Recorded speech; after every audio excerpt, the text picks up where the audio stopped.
Tempat belajar YouTube channel Soli Supriyadi. Dalam pembelajaran yang sangat asik, kami hadir kembali untuk kalian, para pencinta YouTube pendidikan IPA. Saat ini kami akan memberikan ajaran kepada para siswa-siswi SMP kelas 8 mengenai pembelajaran rangka manusia. Jangan lupa subscribe dan nyalakan loncengnya.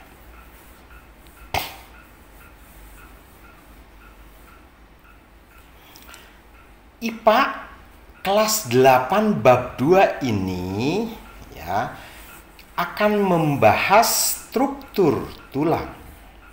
Maka dari itu, usahakan tuntaskan menonton video kami, sampaikan salam kepada kawan dan teman para siswa SMP.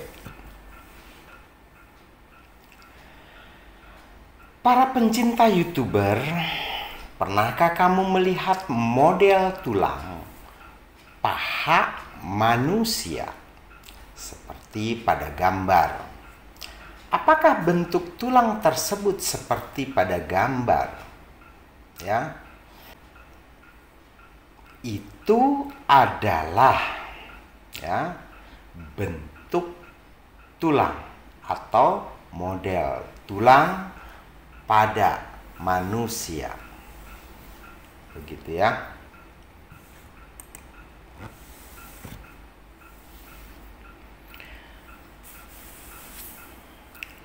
Tulang manusia tersebut adalah tulang pipa. Tulang pipa bekerja sebagai pengungkit pada tubuh. Pengungkit, tahu pengungkit ya? Seperti linggis kalau kita mau memindahkan benda, itu namanya pengungkit. Nah, tulang pipa pun berfungsi sebagai pengungkit pada tubuh manusia.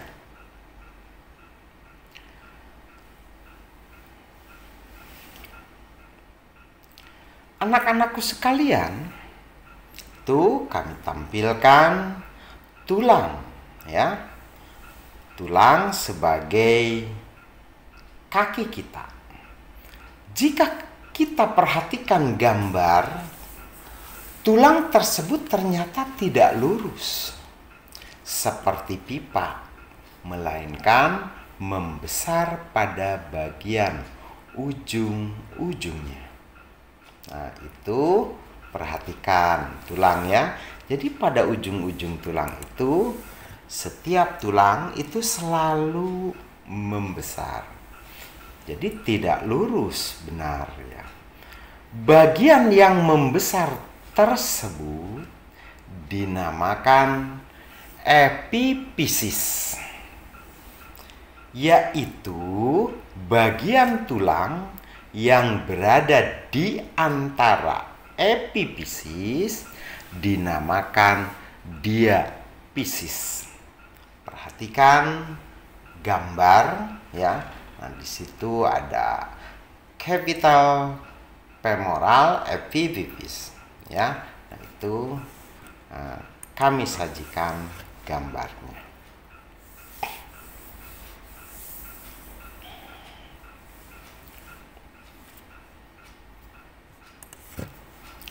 Pada bagian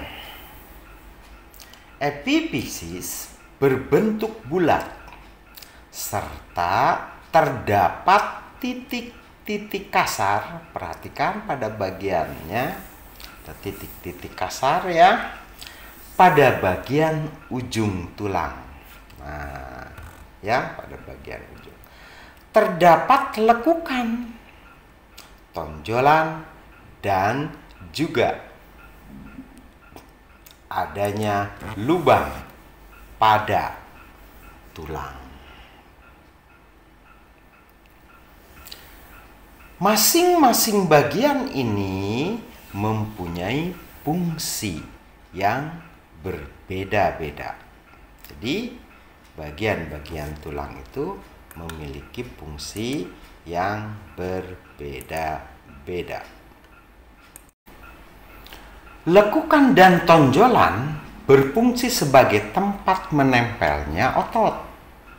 Ya, karena fungsi tulang itu adalah sebagai tempat menempelnya otot tubuh manusia pada tulang.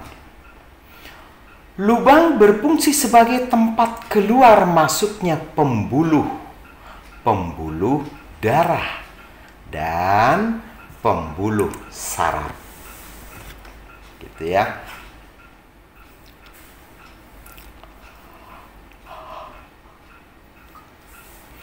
Antara diafisis dan epifisis terdapat cakra epifisis yang terdiri atas tulang rawan yang mengandung osteoblast atau calon osteosit, ya, itu ya di antara diafisis dan epifisis, begitu ya.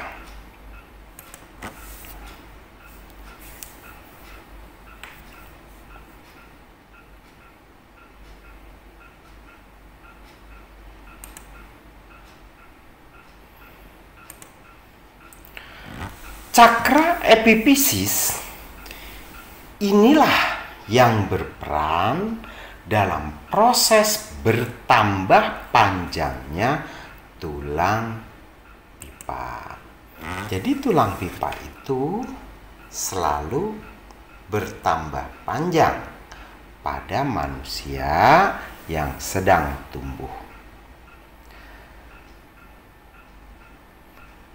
Pada gambar 2.2 terlihat bahwa permukaan tulang yang panjang ditutup membran yang menempel dengan kulit yang disebut periostem, ya. Jadi yang sesuai pada gambar, pembuluh-pembuluh darah kecil pada periostem membawa zat-zat makanan ke dalam tulang. Membran ini penting dalam pertumbuhan dan perbaikan tulang. Jadi, pada tulang pun dialiri darah.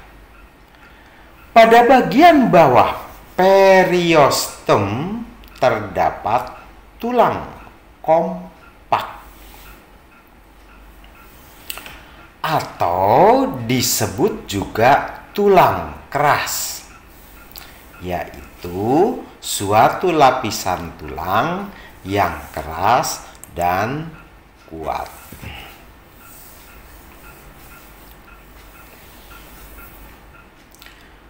Tulang kompak mengandung sel-sel tulang, pembuluh-pembuluh darah, zat kapur, dan fosfor, serta serabut elastis. Itu yang terdapat pada tulang kita. Kerasnya tulang disebabkan karena tulang mengandung zat kapur dan juga mengandung fosfor. Gitu ya.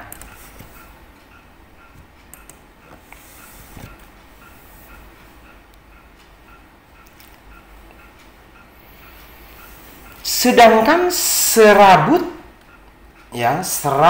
elastis mempertahankan tulang agar tetap kuat, tidak mudah rapuh, apalagi tidak mudah patah.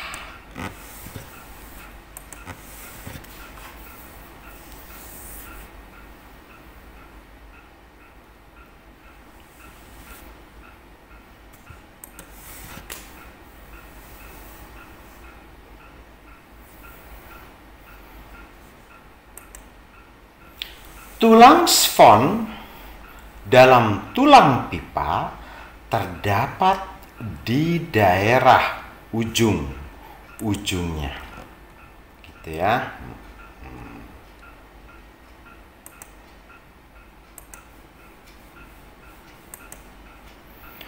Tulang spon,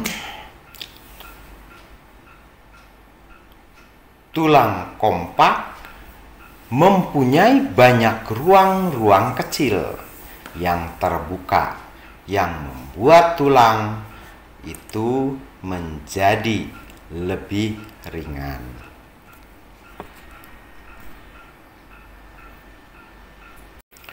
Tulang panjang mempunyai lubang atau saluran yang besar.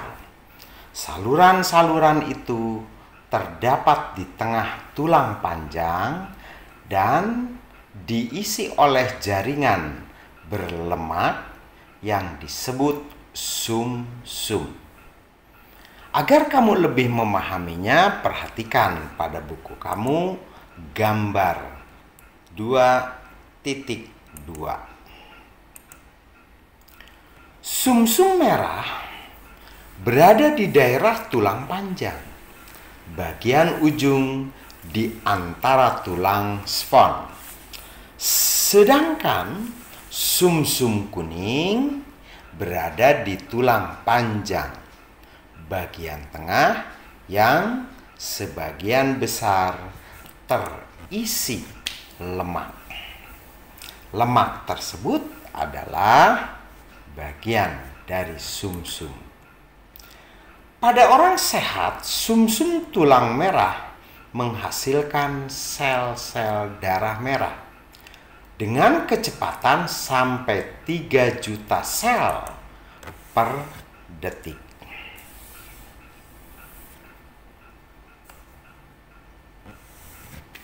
Sum-sum merah juga menghasilkan sel-sel darah putih dengan jumlah yang lebih sedikit dibandingkan dengan sel darah merah. Ujung tulang-tulang panjang ditutup dengan suatu lapisan jaringan tebal, lunak dan lentur yang disebut dengan tulang rawan atau kartilago.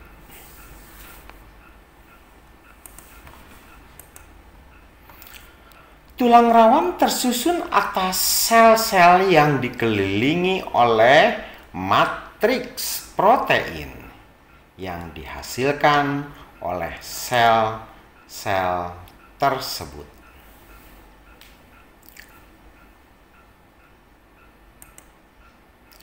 Selain di ujung-ujung tulang panjang, tulang rawan juga dapat ditemukan di ujung-ujung tulang rusuk, dinding, saluran pernapasan, hidung, dan juga telinga. Oke, kawan, sampai di sini perjumpaan kita pada YouTube channel Soli Supriyadi.